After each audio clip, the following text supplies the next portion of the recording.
for the blessings I've been having. I ain't mean to sound ungrateful when I complain about the madness, you know. It always been my dream to make it with this rapping, but I've been having a hard time adapting. But I know God give his toughest battles to his toughest soul. What's up, YouTube? What's up, Glow Gang, man? We back with another video. And on this video, I'm just gonna keep it all the way 100 with y'all and just give y'all the inside, the scoop to what's been going on with my life, my YouTube, and just everything, cause I ain't been on here in 3 months. You feel me? 3-4 months since the last time I posted a video, or posted a video and actually took the time to make the video, I say. So let me just tell y'all from the start. So y'all know I got a clothing brand. So with my clothing brand, I just had to take a look at it and just sit back and evaluate it, cause it's like I've been doing my clothing brand for almost 1.5 years, and I feel like I ain't elevated to the point where I ain't. It's like, am I doing it for the right reasons? So the more and more I second guess myself with the clothing brand and asking myself these questions, it made me start to figure out a plan and figure out what I really wanted from this clothing brand. So when I first started my brand, the whole goal was to get inside Saks Fifth, right?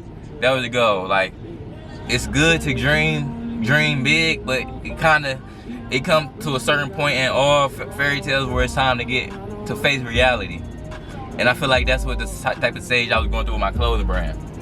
So like, I ain't went to school for graphic design to be a designer or anything. I ain't had nobody telling me how to do it or nothing. It's just strictly me and YouTube who learning this clothing brand business together. So it get to a point where I was tired of seeing the same stuff. Not even I was tired of seeing the same stuff, because it was like I was dropping different pieces constantly. It wasn't rapidly enough to the point where every time I get some type of juice on the internet, I wouldn't capitalize on it. And you know, so I told myself, like, all right, what's your goal? What's your plan? What you really trying to get out of this clothing brand? So once I told myself that, I figured it out. I don't want to be out. Yeah, I want to be rich. Yeah, I want to be in Saks one day. But to be honest with you, that's not really my main goal. That wasn't the main reason I started a clothing brand. I started a clothing brand because I liked the clothes and I wanted people to walk around representing me, representing my name. So once I told myself that, it took a lot of pressure off my back to the point where I felt like I had to compete with other people, compete with other brands. I used to see a lot of people drop stuff in the city, because I ain't gonna lie, Cleveland, we kind of turned right now as far as entrepreneurship with clothing brands and everything like that. We got it going on right now. So I was getting lightweight. Every time somebody dropped something that I felt was better than what I had, I used to take a hit to it, like, damn, why I can't do that? I had the wrong mindset from it, instead of, damn, how can I learn from this? What can I do to make mine better, you feel me? So once I started realizing that, it made me just look at things in a whole different light. So for example now, this is a new design of the hoodies I just did. Mind y'all, this hoodie not done. It came out so nice that I was thirsty to wear it. Mind you, this is gonna be my cameraman hoodie. So I'm gonna put Glorious right here, captured it under. I ain't gonna tell y'all everything about it, I'm gonna just let y'all see the surprise. Another thing, y'all know I'm in barber school. So I've been in barber school for the past 4 to 5 months. You know, in the books, going real hard, trying to, you feel me? Just trying to perfect everything that I'm doing. As I'm doing barber school, I'm paying for barber school out of pocket. Mind y'all, everything that I'm doing is out of pocket, as far as YouTube, my clothing brand, just everything is out of pocket. So it ain't like it's easy. I'm doing everything the right way, so I ain't gotta worry about it in the end. So for example, paying for barber school out of pocket, everyday life, I got my own place. So like, feel me, I can't just do what I want to do how I used to as soon as I wanted to do it. I had to plan shit out. I had to make sacrifices to stuff for the things that I really wanted to do. So fast forward, I'm five months in with barbering school, about to finally start learning how to cut. me doing YouTube, it had me interested in the camera and just interested in the YouTube lifestyle. But I felt like as if the Canon M50 was limiting my creativity. So I really used to just blame my camera on why I didn't post, why I didn't do certain things.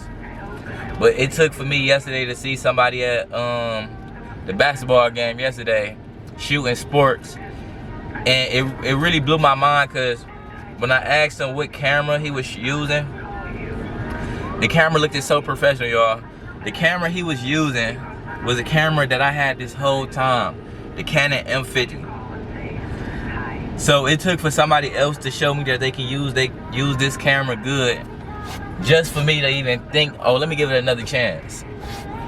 Forget about me watching all these YouTube videos about the Canon M50, seeing that it was a good camera and everything. I used to really just downplay it because it wasn't a professional camera. And I felt like it was limiting my creativity, but in reality, I was limiting my activity by just telling myself that. So, my birthday was last month, April 25th. I bought me a camera April 10th. So if y'all follow me on Instagram or Twitter or anything like that, y'all would know. But recently I bought the Canon R6. You know, a full frame professional camera, just basically to see if this photography lifestyle really for me. So as I get the camera, I had the camera for about a week. Mind y'all, I barely know, I don't know how to use the camera at all, because it's a professional camera, you know. Everything is different from as if it was an enthusiast camera. When I first got the camera, I didn't know how to use it. I wasn't getting no paid jobs or nothing like that. So I said to myself, like, damn, God, tell me, did I make the wrong decision in buying this camera? Like, did I make a mistake? Because mind y'all, this camera was damn near $4,000. I asked myself, did I make the wrong mistake getting this camera? I kid you not. Out of nowhere, a sense just popped in my head on something. Stop playing with yourself. Like, stop playing with your potential. Like, you really the GOAT.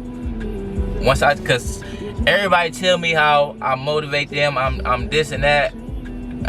Like, basically, I do so many things. I ain't never limited myself to one thing.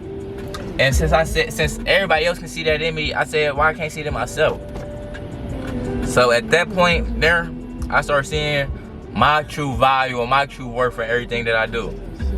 So mind you, I buy this camera, and a week later I tell myself, is this the right decision I made? Then listen, this was April 10th. It's May 13th today. And I'll tell you right now, this is the best decision I ever made in my life. This is the best journey that I ever been on in my life. This camera, it just opened my eyes to the world, to see, like, I used to think Cleveland was a fucked up city. I used to think it wasn't no beauty and nothing until I got a camera. When I got a camera, it taught me to appreciate the moment. It taught me to, like, just basically nothing gonna be perfect. You feel me? Nothing that you pick up or do is gonna be perfect the first time you picking it up. So for example, if I'm out in a rush and I'm trying to take a perfect picture, it will never happen. Why? Because I'm out in a rush, and for two, I'm trying to force it. This right here taught me the key sense of patience and just letting the moment come to you. For example, I can take a million pictures of the same thing. Some of them might be bad pictures, some of them might be good pictures. But it's all based on me and to how I feel, to if I want to go back to, after I take that picture, go back in and edit it to bring that picture back to life. And it's the same with life. Like, boom, I'm starting something. We're gonna use it as, like, I'm taking a picture as me starting a business. So I'm starting a business. It's ugly right now. Nothing is good. Like, basically, I ain't got no exposure. Nobody really know nothing about my business or anything like that. So I feel like it's bad right now. It's not doing good. Same with a picture. Like, I take the picture, it's not edited right now. I shoot it manual, so all my pictures in raw. I gotta edit everything to make it look good. Nothing I take out of the camera is gonna look good straight like that unless it's just natural. So with that being said, it just taught me to, like, don't give up on nothing you do until you give your 120%, and then you see that it'll work. Because a lot of the things I was doing, I was literally just giving 60, 70%, thinking I had this name that people were just gonna automatically flock to me. So once I came down to reality and realized that this shit is the cold world out here, like you ain't nobody but that Instagram shit, that ain't nothing but a username, you feel me? That ain't nothing but motherfuckers on the internet that's liking your picture, that's commenting on your picture, and they only doing it when it's convenient for them, when they want to do it. I used to believe that Instagram followers made motherfuckers as far as a career, as far as a business. I was thinking I had to have this certain amount of followers or anything like that just to be flourishing in my business, to get some type of exposure. So once I seen that all I had to do was really just be confident and believe in my brand, believe in my business and what I had going on, that the shit will start working out for me. And when I tell you I did just that and shit start picking up for me, I promise you, y'all. So I want to say maybe 2 weeks ago, I want to say I stopped. No, not 2 weeks ago. After my birthday, I had stopped smoking. My probation officer and my judge, whatever, they basically ordered me and saying I had to stop smoking, even though I got my medical card, even though it's prescribed, even though it's a real reason that I'm smoking medical marijuana. So as they telling me this, mind you, I didn't take like 2-3 urine tests dirty since I've been on probation. I ain't had a clean one yet, except for this last one. So I tell myself on some, Glow, how do you plan to get to where you trying to go if you can't even stop smoking? If you can't man up and pull yourself together and stop smoking marijuana? I used to really feel like that I needed it to survive, to think, to go to sleep, to go outside, to be around people. I just was too dependent on marijuana in my life. So after my birthday, I stopped smoking completely. I want to say I went about a whole 3-4 weeks of no smoking. Clean, working out every day, feeding my thoughts with reading, learning things, putting myself around positive people, just basically trying to transfer that energy. So as I do that, I'm not gonna lie to y'all, my first 2 to 3 weeks, it was hell. Like, I ain't gonna lie to y'all, like, I damn near thought about to kill myself. Not gonna say kill myself, but I was just tweaking, going crazy, because my brain was really telling myself that I needed marijuana to function regularly. So after I stopped smoking, I had time to realize, like, all right, what you about to do with life without weed? Because, like, weed, I was just too dependent on weed, as I keep saying. So I stopped smoking. Mind you, I needed to stop smoking because I needed to save up some money to get to where I was going. Stopped smoking. And once I stopped smoking for that first 3 days, that's when I knew, like, oh, I'm feeling different, I'm thinking different, I'm more focused, I'm getting a more creative mindset. I'm able to stay up a little longer and work on things that I go to sleep around 9-10 o'clock every day, no matter what time I wake up. Now lately I've been going to sleep at 1-2 o'clock in the morning, even though I'm waking up at 4 or 5 in the morning. I'm just able to have a more productive day and enjoy myself a little bit better than I would before. And I really go to say that to say, like, don't limit yourself and don't put no title on yourself thinking you need some type of drug to function in life, because it's really all a mental thing. Now I say this to say, y'all see I'm rolling up. So my judge, she told me I gotta stop smoking, but I was going through so many issues mentally, as far as going to sleep, waking up, and just my thought process. I was on edge with everybody. I didn't want to talk to nobody, or not. I didn't want to talk to nobody. I was too easily agitated. When I go to sleep, I'm waking up fighting demons in my sleep. Like, literally, I'm waking up in the middle of my sleep, punching a wall, punching dressers, just all type of goofy shit. So I thug it out for another week and a half, so I had to do my drug screen.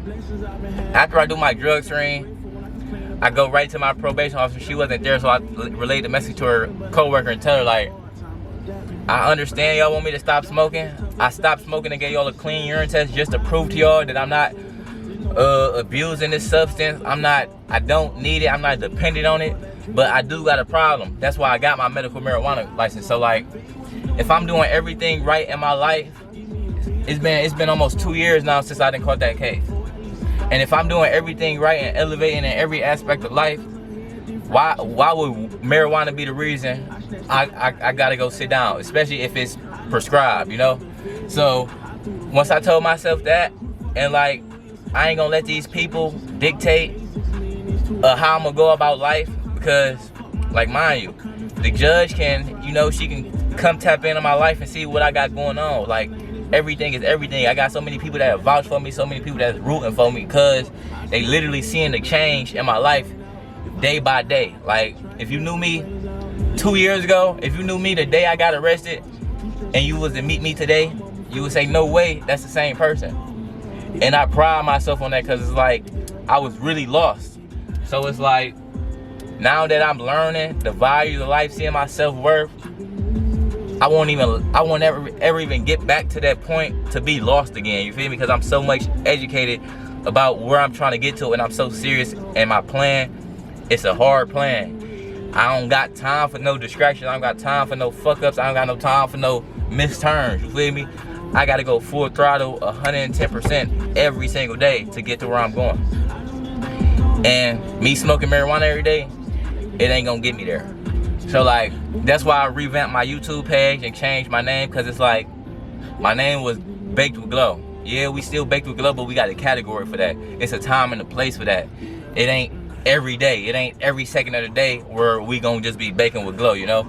So like, I'm gonna try to do videos, some Baked with Glow videos, maybe like two videos a month, maybe, just off the simple fact that I don't smoke as often as I do. To be honest with you, I don't even want to smoke this blunt right here. I just rolled this up because it was a video. But this clip right here already 20 minutes, so I'm gonna just make this a video right here. This is basically just the introduction of what I had going on, where I've been at. So y'all make sure y'all like, comment, subscribe, turn on post notifications, follow me on all my social medias, and be tuned for the next video, because it will be a part 2, man. We out. Just know I finally found that piece that I was looking for. I'm all in Houston, me and Cuzzo found that drink that we was looking for. Girl, what you doing?